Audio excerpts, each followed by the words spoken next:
This is EFC Africa 19, Journey to the Hexagon.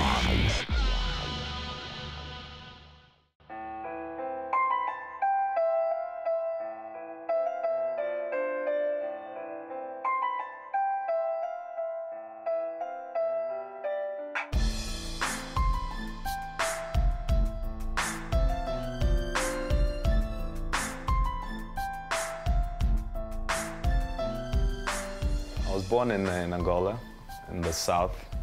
It was still quite at the time of the war, because my family was quite involved with the war back in Angola. Because my father was also quite influential in where we were, because he was the general leader.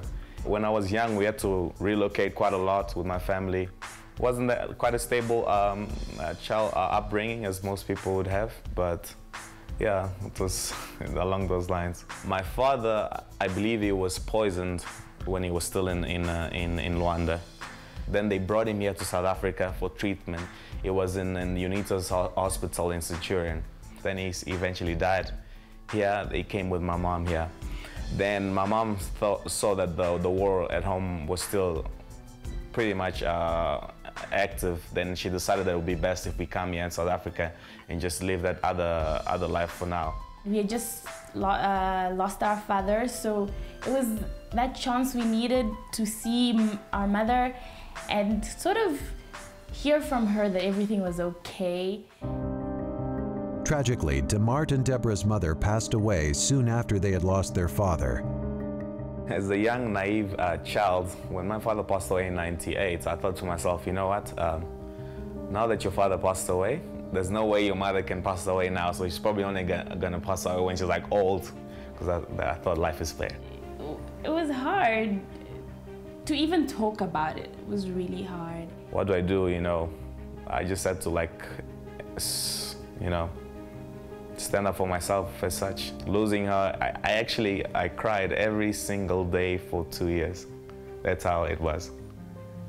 I would just cry because she was such an influential part of my life. And yeah. DeMart, the Wolf, Pena! I started doing a bit of Kung Fu back in Pretoria. And after I was doing Kung Fu, I started doing Muay Thai. So then when I got to meet those guys in high school, they were like, you know, you train as well? Yeah, I train here and there and so forth. Then he's like, oh yeah, do you know Jiu-Jitsu and you know the UFC and MMA? I was like, no, I don't have an idea what that is. So he's like, okay, let's just spar a little bit. I'll show you what this stuff is. And I'm like, okay, I'm like trying to do my Muay Thai thing going. Then he grabs me, takes me down. I was like, what is this guy doing, you know? I had no idea anything about the ground or grappling. I think, yeah, more so I was training more and got more serious. And after my high school, I joined a proper MMA gym. At EFC Africa 10, the undefeated Pena was crowned the EFC Africa featherweight champion. He has since gone on to dominate every opponent in the Hexagon. You know, when he got to me, he basically was training himself. So he was like this raw talent. And basically I just had to put it all together and give him some tools and teach him how to learn those tools.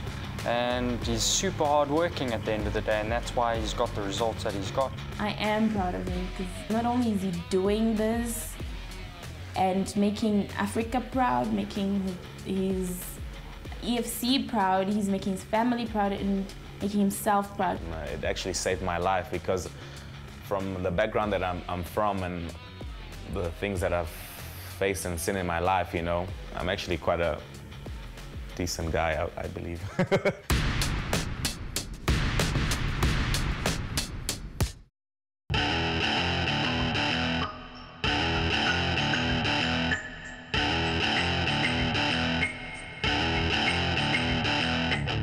Venel claimed EFC Africa gold all the way back at EFC Africa 03. He's changed a lot in that he's grown. He's much more determined in what he wants to do.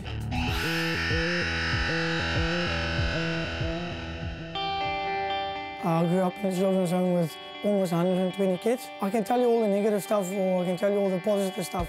I'm a positive person, so I like to take the best out of my life. Venel Nel grew up in various orphanages and foster homes, yet he always stayed positive and made the best of his circumstances. All of us came from different backgrounds with different circumstances, and we all just made it work. And that was, to me, was the biggest lesson in life. It doesn't matter where you come from, you can make it work. Coming from a children's home, Venel was often picked on at school by teachers and fellow students, but he refused to be affected by them. It was me against them, and that was my attitude. And I just said to them, you know what, you can say what you want, I will show you what I will become. While in the children's home, Venel found a mentor and a friend who changed his life forever. Uncle David was in my life since about 9 years old, and he knew how to deal with me because as a house father, he also grew up in an orphanage. So he knew how to deal with us and work with us like other house parents couldn't relate to us. And he actually changed my life in a way that he taught me how to deal with my level of intensity myself without always being in trouble. A construction plant diesel mechanic by day, Venel has an incredibly tough daily routine, juggling family, work, and his MMA career. When I grew up in the children's home, I said, the day I become a family man, that's all I want to be. And I live for my kids. He is an incredible father. He really does take the time to be there for his kids, no matter what time of the day that he needs, you know. You can mix high-level athleticism with family life, with maintaining a job, because I believe in balance. He's a good friend. I've known him now for 20 years, and he's a family man. You know, he takes his sport very seriously, like all of us do. Wrestling is his main thing, and he practices very hard at it. It's work, MMA, family, and sometimes in that order. And some days I'm lucky, then I have family, MMA, work, and that's how I juggle it. I maintain a 24-hour day with 4 hours sleep. He adores us, and we adore him. Like, there's just so much respect for him as a man and my husband and a father to my kids. I couldn't have asked for anyone better. A friend of mine introduced me to MMA. And basically from there it just spiraled to what I became today. Venel Nel holds the honor of being the first ever EFC Africa champion when he defeated Leo Gloss at EFC Africa 03, and now aims to be the first man to hold 2 titles in 2 different weight divisions. Venel is more mature. He's had a couple of more fights behind him. He knows what he did wrong against Costa. He's going to do it, I'm sure of it. For me, it's a big milestone because no one else has done it. I'm one of the oldest fighters. So, and I'm the working class athlete. So for me, the win is big. But it will be nice to do it, especially against an athlete like Demott, a legitimate champion. After losing the lightweight title to Costa Ianu, Venel went back to basics and has since annihilated every opponent in front of him. He is now seen as one of the most dangerous athletes in the featherweight division. Even with all his success, Venel still remains grounded, never forgetting where he came from. If you look at the athletes that do martial arts, there's normally athletes like myself. They come from difficult environments, they come from hard-working environments. For me, that's why I've adapted to MMA as a sport, because of the intensity that my life is and the intensity of the sport gives me. Today, it's a big part of my life, and it actually put me on a different pedestal in life. I heard that he's already saying he's the champion. It's great. You know, when he steps in there and there's always that time when he realizes that this is not going to happen for him. Because I want to put him under pressure, see if he can crack under that pressure, because if he cracks, that's my breakthrough, and I've got my belt. On the 19th of April, 2 warriors will collide in the Hexagon. The prize, the EFC Africa Featherweight Championship. I think in this fight for Pena, the big difference between Venel Nel and his previous opponents, Venel is the kind of guy that'll push the pressure, he will come forward, and he's the kind of guy that's going to force Demott Pena to actually get into a dogfight and defend his title. Venel's wrestling is really good, but in my view, no disrespect, it's not very technical. With a fighter like Venel, I'm quite used to training with a lot of wrestlers, and it's not going to be anything new to me.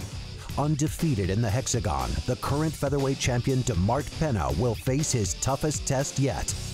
You either go in there to take it or you go in there to lose it. So we want it, and we're going to go in there and get it. A former lightweight champion, Venel will put everything on the line to become a champion again. I don't think about the fight as much now. On the day, you know, I'm closer to the cage, things will happen, so I'm confident in my abilities. Venel wants this belt more than anything else. He's going after a guy who's got the full package, the skill set, he's got the wrestling, he's got the stand-up, he's got everything that makes a fight exciting. And finally, we're going to see two guys that engage each other and make it happen. I believe I'll be fitter than him. He can bring as much as he has first 2 rounds or so, but then he's just going to start fading, and I'm going to keep on going, and that chance will come for me to take the win. Unless I suffer a severe injury during the fight, fitness-wise, I'll be there with the Mart. If both of them are going to get in there and they're going to fight for that belt, we're going to have an awesome fight tonight, because both of them are good fighters. My whole thing is the Mark must step in there as an improved fighter. If he steps in there as an improved fighter, he's got a higher percentage of winning. The wolf will look to tame the animal. It's Pena versus Venel. After the fight, he's going to see that not all his plans are not as if they were going to go, and I'll still be the champion. I'm going to fight the way I always fight. I'm going to be in your face, and I'm going to fight the hardest I've ever fought in my whole life.